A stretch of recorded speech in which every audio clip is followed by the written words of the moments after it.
Para ahli hikmah menyebutkan, kenapa Allah menciptakan bagi manusia 2 telinga dan 1 mulut. Hikmahnya adalah agar manusia itu lebih baik banyak mendengar daripada banyak bicara.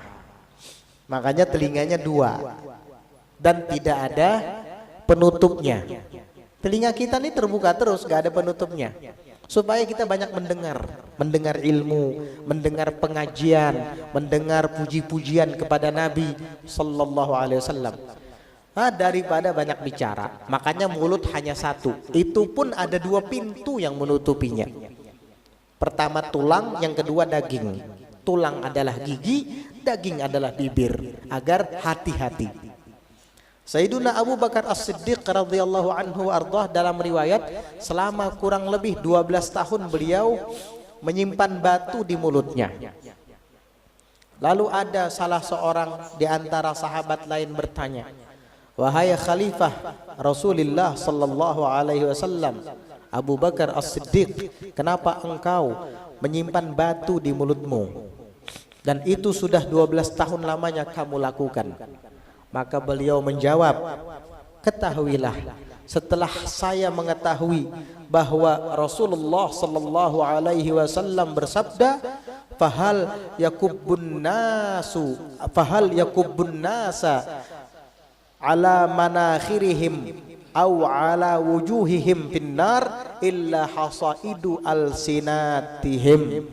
Tidaklah yang menyungkurkan manusia itu dengan wajahnya, dalam riwayat dengan batang hidungnya, lubang hidungnya ke dalam api neraka, melainkan adalah hasil ulah lidah-lidah mereka. Itu yang membuat orang-orang terjerumus, tersungkur ke dalam api neraka. Sehingga saya letakkan batu ke dalam mulut. Tujuannya apa? Ketika saya akan bicara, saya akan melepaskan atau mengeluarkan batu itu terlebih dahulu dari mulut saya. Nah, sementara saya akan mengeluarkan batu dari mulut saya bisa berpikir. Ada waktu, ada kesempatan, ada peluang untuk berpikir. Sementara akan mengeluarkan batu dari mulut. Ini yang akan saya ucapkan manfaat apa tidak ya? Ketika saya pikirkan lalu kemudian bermanfaat, baru saya lepas batu itu dari mulut saya dan saya ucapkan kalimat tersebut.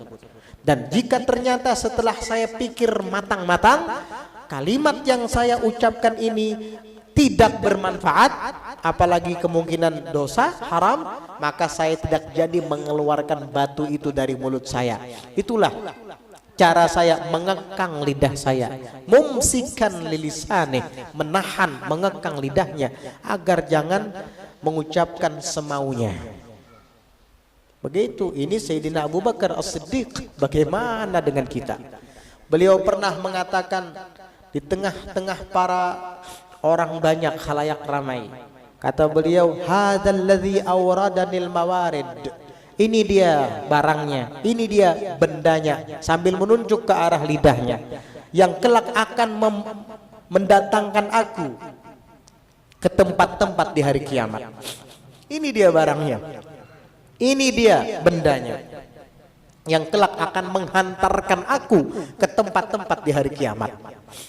Para sahabat yang mendengarnya bingung, apa maksud Sayyidina Abu Bakar Siddiq mengucapkan kalimat itu, bahwa lidah ini yang akan menghantarkan aku, membawa aku ke tempat-tempat di hari kiamat.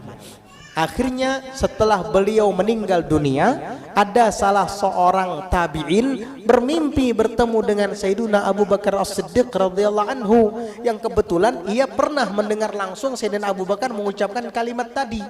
Lalu kemudian di dalam mimpinya orang ini berkata, wahai Sayyidina Abu Bakar, dulu waktu hidup di dunia engkau pernah mengatakan sambil menunjuk ke arah lidahmu, inilah bendanya yang kelak akan membawa aku ke tempat-tempat. Saya mau tanya, sekarang apa yang kamu dapat daripada lidahmu itu? Maka Sayyidina Abu Bakar menjawab pertanyaan orang tadi. Kata Sayyidina Abu Bakar, ini zakartu biha Allah subhanahu wa ta'ala wa qultu biha al khaira fa awradani al jannata. Dia bilang kata Sayyidina Abu Bakar, dulu waktu aku hidup di dunia, lidah aku bawa untuk berzikir, lidah aku gunakan untuk mengucapkan kalimat-kalimat yang baik, sehingga ia pun menghantarkan aku ke taman surga. Setelah itu tabi'in tersebut terbangun dari tidurnya. Lalu dia sadar bahwa ternyata itu adalah pengertian perkataan Sayyidina Abu Bakar Siddiq ketika beliau masih hidup dahulu. Hadzal ladzi awradanil mawarid. Qultu biha khairan fa awradanil jannah. Aku gunakan lidahku mengucapkan yang baik, maka ia menghantarkan aku ke dalam surga. Radhiyallahu anhu wa arda. Beliau teladan kita. Beliau panutan kita. Kenapa? Karena Sayyidina Abu Bakar meneladani kekasihnya, sahabatnya, Nabi kita Muhammad sallallahu alaihi wasallam. Rasulullah tidak pernah menggunakan lidahnya untuk menggibah orang, mencaci maki orang, untuk berbicara porno. Tidak pernah Rasulullah menggunakan lidahnya seperti itu.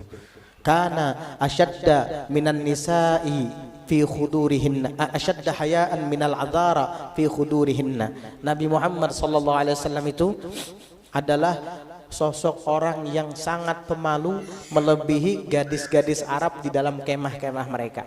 Apalagi mengucapkan kalimat jorok, kalimat-kalimat sensitif yang berkaitan dengan kewanitaan atau berkaitan dengan kelelakian.